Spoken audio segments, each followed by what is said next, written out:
became so violent, so corrupted,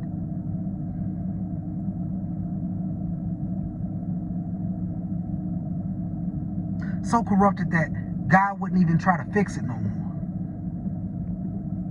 So corrupted that he would just choose to flood it out, wipe it clean in a sense, right? See, this is the story of Noah, probably like you never heard it before. But this story is not just about the flood, right? Not just about the ark. You got to understand the reason why it happened, right?